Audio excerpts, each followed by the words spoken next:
trop de manipulation de chiffres dans vos différents documents. Et ça se traduit aujourd'hui par une situation qui fait que, sur l'exercice 2017, nous avons accusé un gap de 161 milliards sur les recettes fiscales. Vous ne le démentirez jamais. Et ce gap-là va vous poursuivre. Et à la fin du premier trimestre 2018, on est déjà à un gap de 40 milliards sur les recettes fiscales.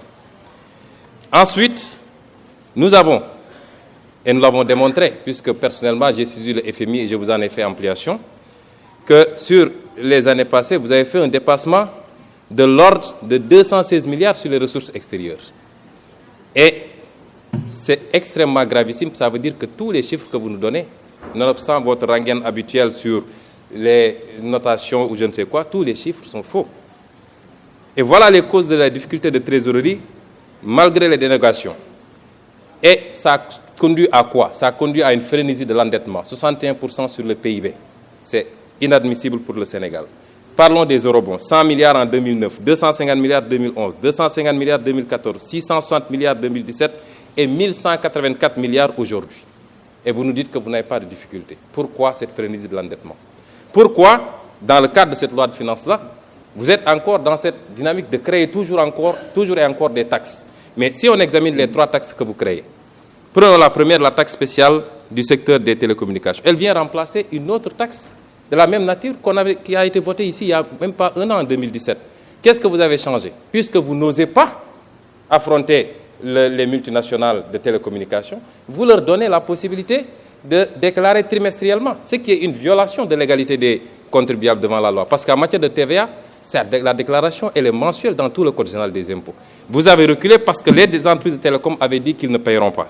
Et vous devez assumer d'avoir annulé la taxe sur les appels entrants. 50 milliards de recettes abandonnées par le président Macky Sall pour respecter une promesse de campagne faite au patronat, particulièrement le patronat français. Le prélèvement sur les compagnies d'assurance. Mais vous mettez une taxe de 1% qui va être encore supportée par le consommateur, alors que vous n'osez pas taxer les forts profits des compagnies d'assurance et les distributions qui sont faites. C'est là où se trouve l'enjeu. Mais vous êtes toujours en train de faire peser la charge sur les mêmes, c'est-à-dire le pauvre contribuable. Enfin, les prélèvements sur les opérations de consignation.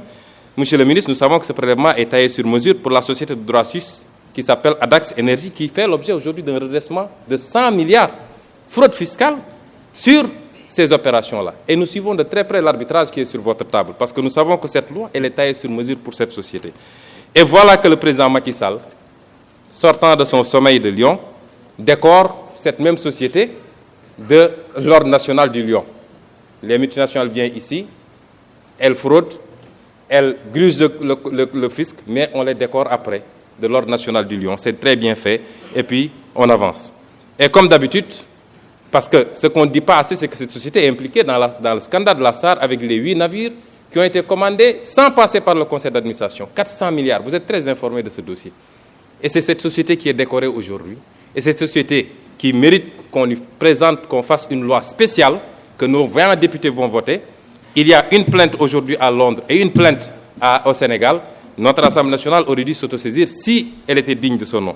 Et je sais très bien que le président de notre haute auguste Assemblée connaît bien cette société, presque propriétaire de Oryx, dont il a été lui-même actionnaire, même s'il se défend d'avoir cédé ses actions depuis 2006.